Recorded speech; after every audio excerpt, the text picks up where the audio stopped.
Hello नमस्कार साथियों, welcome to royal study. दोस्तों आरआरबी जेईई एनालिसिस का नेक्स्ट वीडियो आपके लिए लेकर आ चुके हैं और आज है 18 दिसंबर 2024।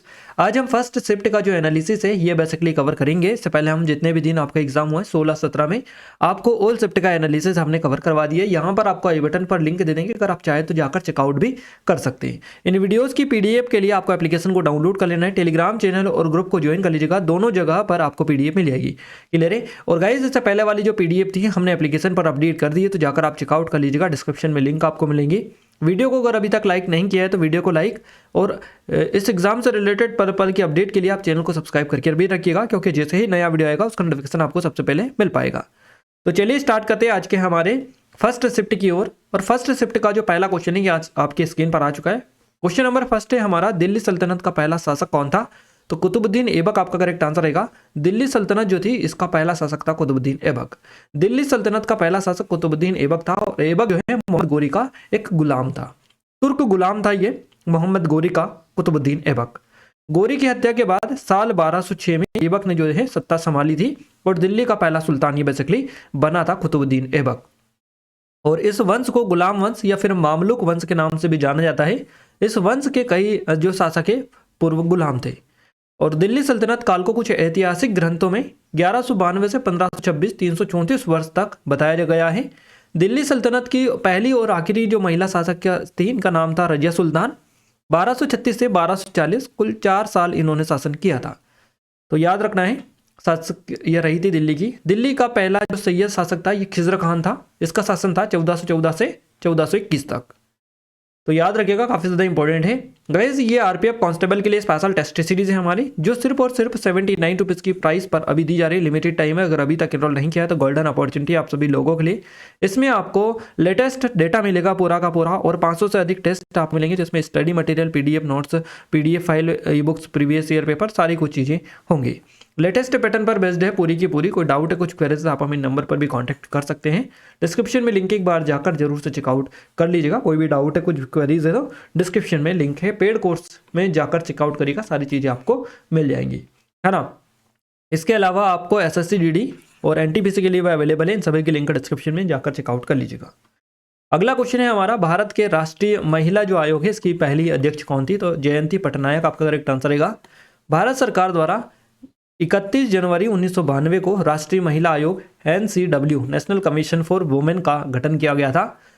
श्री जयंती जो पटनायक है, श्रीमती जयंती पटनायक, इसकी पहली अध्यक्ष थी ये। तो श्रीमती जयंती पटनायक राष्ट्रीय महिला आयोग की पहली अध्यक्ष बनाई गई थी। NCW national commission for women की अगर अपन बात करें तो ये जो है 1992 में स्थापित एक सांविधिक निकाय है। इसकी स्थापना राष्ट्रीय महिला आयोग अधिनियम 1990 के तहत की गई थी। और NCW में एक अध्यक्ष, 5 सदस्य और एक सदस्य सचिव होते हैं। आयोग जो है केंद्र सरकार को एक वार्षिक रिपोर्ट प्रस्तुत करता है, जो इसे संसद के पटल के समक्ष रखेंगी। ये महिलाओं के हितों की रक्षा, उन्हें बढ़ावा देने के लिए भारत सरकार का सर्वोच्च संगठन है भारत का। वर्तमान में जो है NCW national commission for women या राष्ट्रीय महिला आयोग की अध्यक्ष कौन है? तो विजया किशोर राहतकर आपका करेक्ट आंसर रहेगा। विजया किशोर राहतकर जो है ये राष्ट्रीय महिला आयोग की वर्तमान में अध्यक्ष है। तो विजया किशोर राहतकर को राष्ट्रीय महिला आयोग NCW का अध्यक्ष नियुक्त किया गया। वहां NCW का की जो है 19 नवी अध्यक्ष है। तो 19वीं अध्यक्ष है ये, अभी वर्तमान में है। आपको काफी ज्यादा इंपॉर्टेंट है, याद रखना है। इनसे पहले रेखा शर्मा थी जो 8वें नंबर की थी। अगला क्वेश्चन है, हाल ही में जो है हॉकी इंडिया ने किसको जूनियर पुरुष हॉकी टीम के नए मुख्य कोच के रूप में नियुक्त किया है? तो हॉकी इंडिया ने जूनियर पुरुष हॉकी टीम के नए मुख्य कोच के रूप में किसे नियुक्त किया है? PR श्रीजेश इनका नाम है। और ये सारा जो बन रहा है ये पूरा करंट अफेयर का है। करंट अफेयर कब से कब तक का है? तो जून के बाद वाला सारा बन रहा है। फिर जितना भी आ रहा है आपका जून के बाद वाला ही आ रहा है, पहले वाला बहुत कम देखने को मिल रहा है। तो आप अच्छे से देख लीजिएगा थोड़ा सा। PR श्रीजेश भारतीय जो जूनियर हॉकी टीम है इसके हेड कोच हैं। और PR श्रीजेश को हॉकी इंडिया ने जूनियर टीम का कोच नियुक्त किया है। हॉकी इंडिया ने उनके सम्मान में उनकी 16 नवंबर की जो जर्सी है, 16 नंबर की जर्सी, उसको रिटायर कर दिया। PR श्रीजेश ने भारत के लिए 336 मैच खेले हैं और उन्होंने 2012 ओलंपिक में डेब्यू किया था। 2021 में टोक्यो ओलंपिक में उन्होंने भारत को ब्रॉन्ज मेडल दिलाने में अहम भूमिका निभाई थी। आपको ये भी याद रखना है। और देखिए PR श्रीजेश जो है इन्होंने पेरिस ओलंपिक 2024 में अपना आखिरी इंटरनेशनल मैच खेला था, तो ये भी आपको याद रखना है। अगला क्वेश्चन है हमारा संयोजन अभिक्रिया। इससे कल भी क्वेश्चन बना था, आपको हमने कवर करवाया था। संयोजन अभिक्रिया से 3 सवाल बेसिकली बने थे आपके। संयोजन अभिक्रिया के बारे में आपको इन्फॉर्मेशन पता होनी चाहिए। संयोजन जो अभिक्रिया है एक रासायनिक अभिक्रिया है ये। इसमें 2 या 2 से ज़्यादा पदार्थ आपस में मिलकर एक नया पदार्थ बनाते हैं। तो 2 या 2 से ज़्यादा पदार्थ जो है मिलकर एक नया पदार्थ का निर्माण करते हैं, ये बेसिकली संयोजन अभिक्रिया है। और इस नए पदार्थ के गुण मूल पदार्थों के गुणों से अलग होते हैं। इस नए पदार्थ जो बनता है उसका गुण जो होता है ये मूल पदार्थों के गुणों से अलग होता है, क्योंकि इसमें मिक्सिंग से जो है नया पदार्थ बना होता है। संयोजन अभिक्रिया को X+Y और ये अभिक्रिया करके Z द्वारा निरूपित किया जाता है। तो इस तरह से ये बेसिकली बनता है, XY मिलकर क्या बना रहे हैं, Z, इस तरह से ये बनता है। संयोजन अभिक्रिया एक ऑक्सीकरक अभिक्रिया भी हो सकती है। ऐसा तब होता है जब कोई तत्व ऑक्सीजन के साथ मिलकर ऑक्साइड बनाता है। संयोजन अभिक्रिया एक रेडॉक्स अभिक्रिया भी हो सकती है, आपको याद रखना है। अगला क्वेश्चन है नाटो शिखर सम्मेलन 2024 में कहां पर आयोजित हुआ था? तो ये वाशिंगटन DC अमेरिका में आयोजित किया गया। नाटो शिखर सम्मेलन 2024 9 से 11 जुलाई के बीच में आयोजित किया गया वाशिंगटन DC में। क्लियर है? ये जो सम्मेलन है नाटो की 75वीं वर्षगांठ पर आयोजित किया गया था। और इस सम्मेलन में नाटो के राष्ट्राध्यक्ष, सरकार के प्रमुखों ने गठबंधन के सामने आने वाले मुद्दों पर चर्चा की और इसकी गतिविधियों के लिए रणनीतिक दिशा तय की थी। इसके अलावा इन्वायरमेंट से रिलेटेड 3 से 4 क्वेश्चन सीधे सीधे आपके एग्जाम में देखने को मिले हैं। तो इन्वायरमेंट से भी रिलेटेड क्वेश्चंस बन रहे हैं। एक क्वेश्चन केंद्र शासित प्रदेश से था, एग्जैक्ट नहीं मिल पाया था कि क्या था। केंद्र शासित प्रदेशों को संघ राज्य क्षेत्र या संघ क्षेत्र भी कहा जाता है। ये भारत के जो है संघीय प्रशासनिक ढांचे जो है इसकी एक उपराष्ट्रीय जो प्रशासनिक इकाई है ये है, और इसका प्रशासन भारत की केंद्र सरकार करती है। केंद्र शासित प्रदेशों में सीधे सीधे भारत सरकार का शासन होता है, तो इसीलिए केंद्र यहाँ पर नाम दिया गया। केंद्र शासित प्रदेश यानी केंद्र के द्वारा वहां पर शासित वो राज्य प्रदेश होते हैं, इसलिए केंद्र शासित नाम दिया जाता है। अगला क्वेश्चन है हमारा मिडनाइट चिल्ड्रन उपन्यास किसके द्वारा लिखा गया? तो ये सलमान रुश्दी का है, मिडनाइट चिल्ड्रन। मिडनाइट चिल्ड्रन ये जो उपन्यास है प्रसिद्ध लेखक सलमान रुश्दी द्वारा लिखा गया, 1981 में प्रकाशित हुआ था। और ये जो उपन्यास है एक महाकाव्य के रूप में है, जिसकी शुरुआत 15 अगस्त 1947 की मध्यरात्रि में एक बच्चे के जन्म के साथ ठीक ऐसे समय में होती है जब भारत सदियों से विदेशी ब्रिटिश औपनिवेशिक शासन से स्वतंत्रता प्राप्त कर रहा। उपन्यास को बुकर पुरस्कार भी मिला हुआ है, आपको देख लेना है। अगला क्वेश्चन है भारतीय संविधान का अनुच्छेद 251 किससे संबंधित है? संसद और राज्यों के विधानमंडलों द्वारा बनाए गए कानूनों में होने वाली असंगतियों से जुड़ा हुआ है, आर्टिकल 251। तो याद रखना है आपको, भारतीय संविधान का अनुच्छेद 251 संसद और राज्यों के विधानमंडलों द्वारा बनाए गए कानूनों में होने वाली असंगतियों से जुड़ा है। ये जो अनुच्छेद है संविधान के भाग 11 में शामिल है, और इस अनुच्छेद के मुताबिक राज्य सूची के विषयों पर राज्य भी कानून बना सकता है, भले ही केंद्र ने भी इस पर कानून बनाया हो। हालांकि अगर संसद और राज्य विधानमंडल द्वारा बनाए गए कानूनों में कोई टकराव होता है तो संसद द्वारा बनाया गया कानून ही मान्य होगा। नेक्स्ट है मदुरै में मीनाक्षी जो मंदिर है किस प्रकार की शैली में बना हुआ है? तो द्रविड़ शैली में यह बना हुआ है। मदुरै में मीनाक्षी मंदिर जो द्रविड़ शैली में है। मीनाक्षी मंदिर द्रविड़ शैली में बना हुआ है। ये मंदिर तमिलनाडु का जो मदुरै शहर है इसमें वेगई जो नदी है इसके दक्षिणी तट पर बना हुआ है। ये मंदिर भगवान शिव और पार्वती को समर्पित है। इसे अरुलिंगुनु मीनाक्षी सुंदरेश्वर मंदिर या फिर अरुलिंगुनु मीनाक्षी अम्मन थिरुक्कोविल जो है इसके नाम से जाना जाता है। तो ये नाम स्पेशली याद रखिएगा, क्योंकि हो सकता है आपको जो एग्जाम में है इन्हीं नामों से क्वेश्चंस दे कि बताइए ये मंदिर कहाँ पर है, तो पूरी तरह से आप कंफ्यूज हो जाएंगे अगर आपने इनको अच्छे से याद नहीं रखा तो। कि आप सोचेंगे पता नहीं कौन सा मंदिर पूछ लिया और इतना डीपली पूछ लिया, तो ये सब आपको याद रखने वाली चीज़ें है। अगला क्वेश्चन है वर्ष 1917 में बनी भारतीय महिला संस्था, इसकी संस्थापक कौन थी? तो सही जवाब रहेगा एनी बेसेंट, मार्गरेट कजिन्स और डोरोथी जिनराज दासा। तो ये तीनों जो थी ये संस्थापक सदस्य थी इसकी, है ना। याद रखिएगा भारतीय इन तीनों के द्वारा इसकी स्थापना की गई थी, ऐसे आप मान सकते हैं, है ना। तो भारतीय महिला संघ भारत सरकार का यह भारत का पहला प्रमुख नारीवादी संगठन था। भारतीय महिला संघ भारत का पहला प्रमुख नारीवादी संगठन है जो आज भी कार्यरत है। इसकी जो स्थापना है 1917 में मद्रास का जो अडियार है यहाँ पर हुई थी, और इसकी स्थापना एनी बेसेंट, मार्गरेट कजिन्स और जीना राजा दास इन्होंने की थी, तीनों ने मिलकर। तो एनी बेसेंट जो थी इनको भारतीय महिला संघ की पहली अध्यक्ष के रूप में नियुक्त किया गया था। स्त्री धर्म भारतीय महिला संघ द्वारा प्रकाशित पत्रिका थी। अगला क्वेश्चन है हमारा कुछ इस तरीके से था कि a+b+c का स्क्वायर क्यूब है, माफ कीजिएगा, a+b+c का क्यूब का सूत्र फॉर्मूला क्या होता है ना। इससे 3 क्वेश्चन बेसिकली फॉर्मूला बेस्ड आपके बने थे। तो आप देख सकते हैं कितने ज्यादा क्वेश्चंस आपके इस टाइप के बन रहे हैं। तो ये ए का स्क्वायर, देखिए यहाँ पर ब्रैकेट में A plus B plus C bracket बंद का क्यूब है बराबर। अब इसको इस तरह से भी ऐसे आप याद रखिएगा, इसका यही रहेगा ए का क्यूब है ना, बी का क्यूब प्लस सी का क्यूब प्लस 3 है ना, ब्रैकेट में A plus B plus C plus A. तो ऐसा आप याद रखिएगा, काफ़ी इजी है। ए का क्यूब बी का क्यूब ए का बी का और सी का, तीन का प्लस में, तो ए का क्यूब प्लस बी का क्यूब प्लस सी का क्यूब प्लस 3 और फिर हो जाएगा A plus B plus C plus A. इस तरह से आप याद रखिएगा। अगला है नारी शक्ति वंदन जो अधिनियम है, ये 2023 को कब मंजूरी इसको दी गई? तो 18 सितंबर 2023 को मंजूरी दी गई। केंद्र सरकार ने भारत की संसद के निम्न सदन अर्थात जो लोकसभा, इसमें विधेयक पेश किया जो लोकसभा और राज्य विधानसभाओं में महिलाओं को 1/3 आरक्षण प्रदान करने की दिशा में ऐतिहासिक कदम है।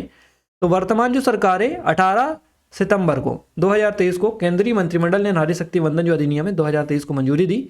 राज्यसभा में पेश देर रात तक चर्चा के बाद पारित हुआ है ना। दरअसल नए भारत में केंद्र में नारी शक्ति को सम्मान, अधिकार और अवसर दे रहा है, जहां महिलाएं भी सुरक्षा और सम्मान के साथ सशक्तिकरण की दिशा में कदम बढ़ा रही है। तो महिला आरक्षण विधेयक पर चर्चा जो है वर्ष 1996 में पूर्व जो प्रधानमंत्री अटल बिहारी वाजपेयी इनके कार्यकाल से ही प्रचलित है। क्योंकि तत्कालीन सरकार के पास बहुमत नहीं था, इसलिए विधेयक को मंजूरी नहीं मिल सकी थी। आगे बढ़े उससे पहले थोड़ी सी अपडेट दे दें, ये हमारी आरपीएफ कांस्टेबल के लिए स्पेशल टेस्ट सीरीज है जो सिर्फ और सिर्फ 79 रुपीज़ में दी जा रही, लिमिटेड टाइम है। 500 से अधिक टेस्ट यहाँ पर आपको दिए जा रहा है, लिमिटेड टाइम है।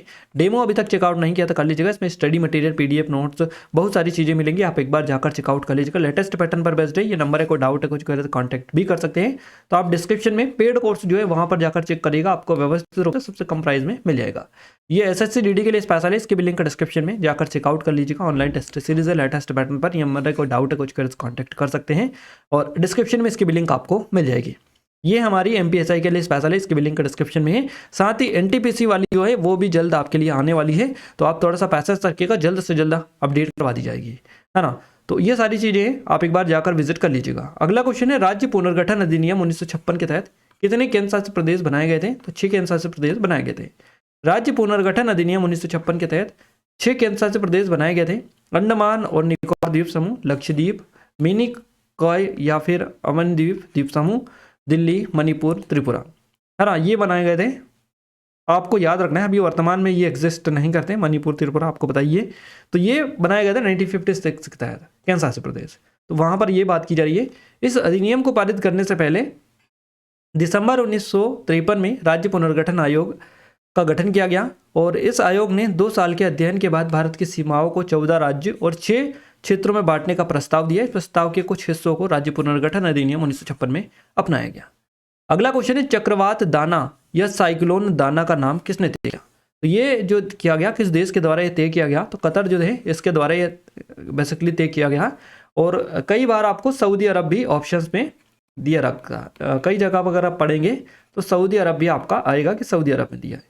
तो अगर आपको कतर दिया था तो ठीक है, नहीं दिया था तो सऊदी अरब आपको दिया होगा, तो फिर ये रहेगा। ज़्यादातर आपका कतर वाला ये 90% चांस है कि कतर आपको मिला होगा, 10% का चांस सऊदी अरब का है। तो हमने दोनों बता दिए, जो भी सिचुएशन बने उसके अकॉर्डिंग आप देख सकते हैं। तो चक्रवात जो दाना है इसका नाम कतर ने रखा था, ये नाम अरबी भाषा में उदारता को कहते हैं। चक्रवात जो चक्रवातों हैं इनके नाम रखने की प्रक्रिया विश्व मौसम विज्ञान जो संगठन है WMO इसने तय की है। तो इस प्रक्रिया के तहत WMO की एक समिति बारी बारी से आने वाले तूफानों के नाम रखती है। चक्रवातों के नाम रखने की जो परंपरा है साल 2000 में शुरू हुई थी। चक्रवातों के नाम राजनीति और राजनीतिक व्यक्तियों से जुड़े नहीं होने चाहिए। चक्रवातों के जो नाम है धार्मिक मान्यताओं से जुड़े नहीं होने चाहिए। चक्रवातों के नाम तय करने से उन पर नजर रखना और उनसे बचाव कार्य के लिए रूपरेखा बनाने में आसानी होती है। अगला क्वेश्चन है हमारा, भारतीय संविधान का अनुच्छेद 51B किससे संबंधित है? तो राष्ट्रों के बीच उचित और सम्मानजनक संबंध बनाए रखने, इससे रिलेटेड है आर्टिकल 51B। तो भारतीय संविधान का अनुच्छेद 51B जो है का संबंध राष्ट्रों के बीच उचित और सम्मानजनक संबंध बनाए रखने से है। यह अनुच्छेद संविधान के भाग 4 में है और अंतर्राष्ट्रीय शांति और सुरक्षा को बढ़ावा देने से जुड़ा हुआ है। आर्टिकल 51 की कुछ बात करें तो कुछ प्रावधान है, जैसे कि राष्ट्रीय अंतर्राष्ट्रीय कानूनों के प्रति सम्मान जगाने का प्रयास करेगा, राज्य अंतर्राष्ट्रीय विवादों के मध्यस्थता द्वारा समाधान को प्रोत्साहित करेगा और राज्य युद्ध के त्याग पर जोर देगा।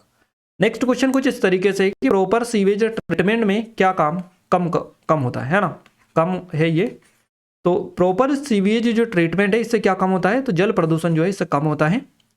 प्रॉपर सीवेज ट्रीटमेंट, गंदे पानी के शोधन का जल प्रदूषण पर सकारात्मक प्रभाव पड़ता है। यदि गंदे पानी का सही तरीके से उपचार किया जाए तो जल प्रदूषण को काफी हद तक ये कम कर सकता है। तो जल प्रदूषण जो है इससे कम होता है प्रॉपर सीवेज ट्रीटमेंट से। अगला क्वेश्चन है, अगर किसी विलियन का जो पीएच मान है ये 11 है तो विलियन क्या होगा, तो ये क्षारीय होगा पूरी तरह से। आपको बताइए पीएच मान से कल भी क्वेश्चन बना था, शुद्ध जल का पीएच मान आपसे पूछा था। तो पीएच मान जो है 11, जिसका पीएच मान 11 होने होगा वो वाला जो विलियन होगा ये क्षारीय होता है। पीएच मान जो है 7 से ज्यादा होने पर विलियन क्षारीय होता है और पीएच मान 7 से कम होने पर जो विलियन है ये अम्लीय होता है।